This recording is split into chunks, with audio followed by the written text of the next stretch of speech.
Né?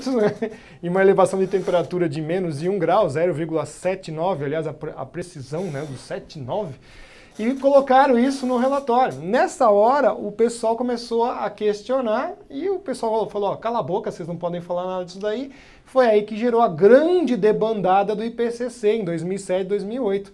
Saíram 800 cientistas em 2008 e até 2010 eram 1.000. E quando você fala eles, quem são eles? Quem são essas pessoas que ganharam esse rótulo de aquecimentistas? Quem são os grupos, as organizações? É a ONU que legitima o discurso desse pessoal? Sim, a ONU é o grande fomentador desses painéis políticos científicos. Uhum.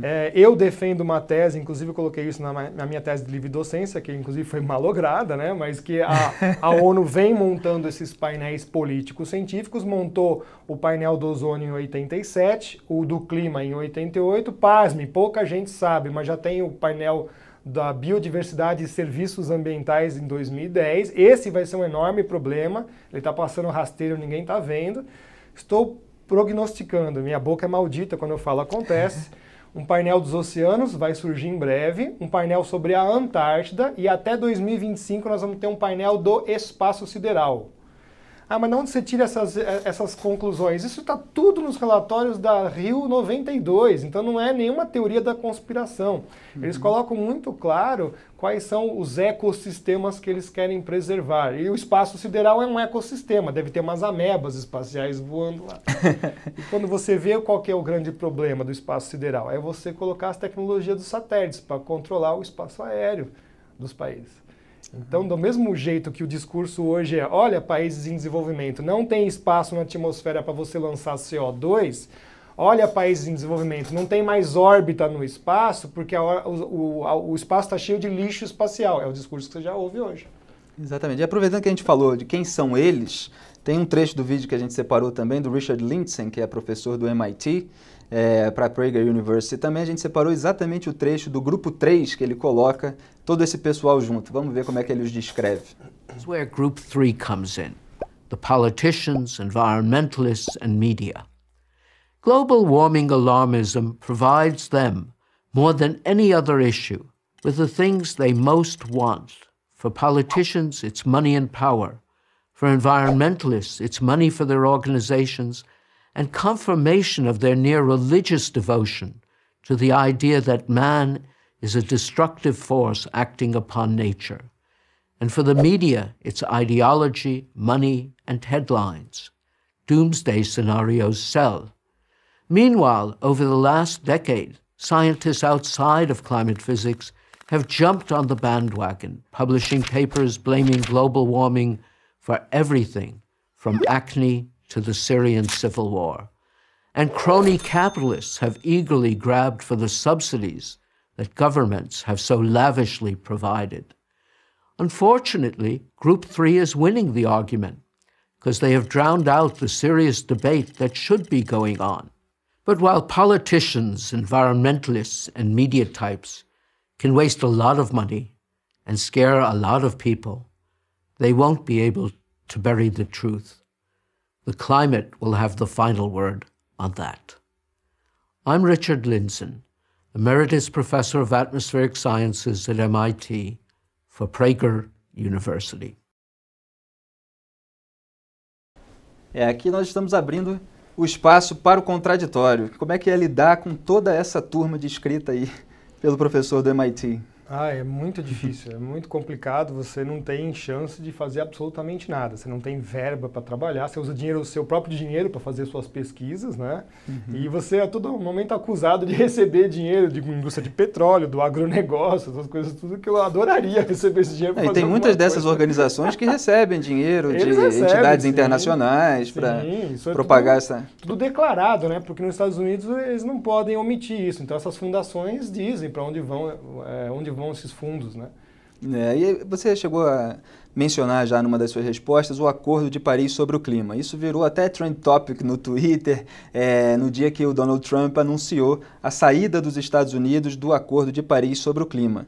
E, em geral, nessas discussões públicas, as pessoas levam em consideração o nome que o acordo tem, que o movimento tem, que o partido tem, a bandeira, a causa que está ali identificando aquilo. Quer dizer, o clima, as pessoas simpatizam com essa pauta, falam, eu amo a natureza, se o Trump saiu, se os Estados Unidos saíram do acordo sobre o clima é porque o Trump não gosta da natureza, fora Trump.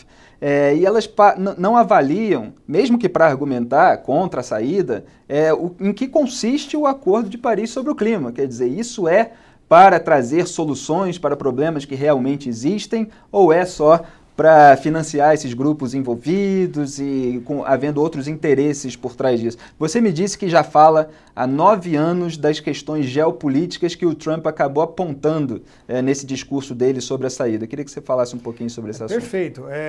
Há 9 anos mesmo nós estamos falando sobre isso, que é uma grande armadilha global, mundial, que quer tornar isso uma lei global, né? Então hoje você tem uma lei soft, que a gente fala, que na verdade é a coisas de intenções, mas não tem a retaliação caso você não cumpra.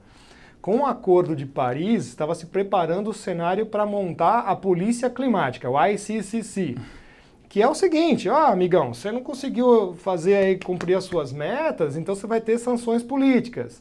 Depois, continua não cumprindo, sanções econômicas, ao ponto de chegar nas sanções militares. Isso é teoria da conspiração? Não, de novo está já registrado nos documentos da Rio 92, de aplicação de uma lei global para tomar ações políticas, econômicas e sanções militares. Então, o Trump, obviamente, viu isso. Como a Índia não assinou, a China só inventou que assinou, a Rússia não assinou. Mas o Brasil, o que me espanta é o rabo abanando o cachorro. A gente segue tudo à risca e nos comprometemos com esse tipo de acordo. Quer dizer, o Brasil, que é um país... Segue à risca a agenda da ONU. A agenda da ONU, né? A agenda globalista e tudo mais, né? E aí você vê o que acontece. Nós nos comprometemos, nós somos um país pobre, ordinário, com quase 40 milhões de pessoas na pobreza, e vamos pagar a conta do aquecimento global. E eu estou falando isso há mais de 9 anos. E vai cair em cima das cadeias produtivas brasileiras. Nós não vamos conseguir competir lá fora. E aí você vai quebrar. Você quebrando o PIB do Brasil, você quebra o país. Então é uma agenda muito bem engendrada para atacar os meios de produção brasileiros e os meios de fornecer energia boa e barata. Que um país que não tiver siderurgia, não tiver energia e não tiver produção, simplesmente quebra. Então é muito claro esse tipo de estrutura montada para cima do Brasil e ninguém está se dando conta disso. Mas o que o Acordo de Paris sobre o clima tem a ver com o clima, então? Ele não tem absolutamente nada. Ele quer levantar um fundo de 13 trilhões de dólares, que já estão levando isso para 16,5 trilhões de dólares em mais ou menos 10, 15 anos. Que aí os países vão ter que juntar esse dinheirão, pondo num fundo que sabe-se Deus lá quem é que vai administrar, né? Então um sanguessuga de recursos mundiais para um problema inexistente. De recursos dos Estados Unidos, é uma das coisas que o Trump reclama, que os Estados Unidos está pagando muito e para receber pouco em troca. E é uma enorme negociata, vão ser acordos fiduciários de troca de tecnologia, mas com dívida em cima, como já aconteceu no passado. Te vendo esse produto, mas você fica devendo 20 anos. Então é um acordão gigantesco em que você vai colocar uma quantidade colossal de recursos mundiais num problema que não existe. E você citou aí a entrada do Brasil em todo esse movimento. Eu estou aqui com a notícia. O presidente Michel Temer promulgou no dia 5 o compromisso do Brasil com o Acordo de Paris sobre mudanças climáticas. E aí tem a declaração oficial do presidente. Queria que você analisasse. Planeta tem um só e não haverá segunda chance. Por isso, o esforço para protegê-lo deve ser global. Assumimos metas ambiciosas e factíveis e vamos cumpri-las. Estaremos à altura da responsabilidade que assumimos diante do acordo. Quer dizer, é o grande do absurdo, né? Como é que você pode, o Brasil, um país extremamente rico, mas que teima em ser pobre, querer ser protagonista de uma panaceia mundial que é essa história do aquecimento global? Nós pegando a bandeira e se sentindo orgulhosos de sermos os protagonistas do meio ambiente, do mundo, sendo que a gente não tem aí nem um futuro garantido aqui para o nosso país. É lastimável, é lastimável. E essa notícia veio junto com a da ampliação do Parque Nacional da Chapada dos Veadeiros. Queria que você dissesse o que você acha sobre essa ampliação das reservas ambientais no Brasil. Isso realmente... Já é É um enorme absurdo, porque nós já estamos com cerca de 45% do território brasileiro engessado, né? Nenhum país do mundo fez um negócio desse e nós estamos assim, já há muito na frente de tudo isso. Então, quer dizer, nós estamos só engessando, né, lugares no nosso Brasil, criando enormes vazios demográficos e aquela questão geopolítica, né? Se não tem ninguém no lugar, é mais fácil de alguém tomar de você.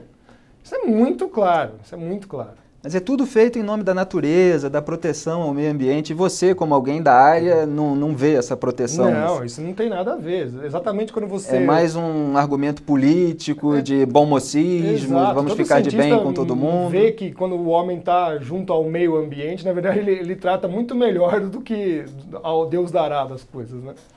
E efeito estufa? Você vive nesses programas, nessas palestras, desmentindo essa história de efeito estufa, e, no entanto, é uma coisa que é um assunto que é ensinado para as crianças na escola. Você pega ali livros didáticos, tem aquele esqueminha sobre o efeito estufa. Qual é a diferença ali daquele esqueminha dos livros didáticos de efeito estufa para o que acontece na realidade?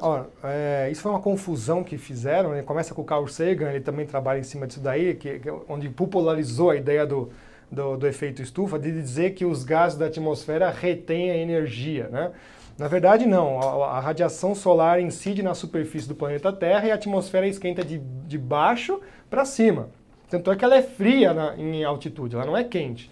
Então já começa por aí. Como é que pode um corpo frio esquentar um corpo quente? É uma impossibilidade física, entendeu? Quer dizer, os livros de física devem ser jogados fora porque você está dizendo que alguma coisa que numa temperatura de 0, menos 10, menos 20, está esquentando alguma coisa com 30. É impossível isso acontecer. O livro de ciências da escola contradiz o de física. Exatamente. Aí você procura isso em qualquer livro de física. Existe esse tal de efeito estufa? Não existe. Nenhum desses livros mostra isso. O geógrafo canadense Timothy Oake fala, os caras confundiram o greenhouse effect, né, com o glasshouse effect, que é a casinha de vidro. Na casinha de vidro, a radiação solar entra pelo vidro, incide na superfície, troca de frequência, passa para a radiação de onda longa, que é onde você tem uma coisa termal. Essa radiação sai sim pelo vidro, ela não fica presa lá. O que não sai é o ar que esquentou dentro da casinha de vidro. Tanto é que esse ar que esquenta, ele vai para cima da casinha de vidro. Se o agricultor, durante a madrugada, não ligar os ventiladores, o ar quente vai ficar em cima e embaixo vai dar geada do mesmo jeito que dá geada fora da estufa. Então note que o conceito está errado.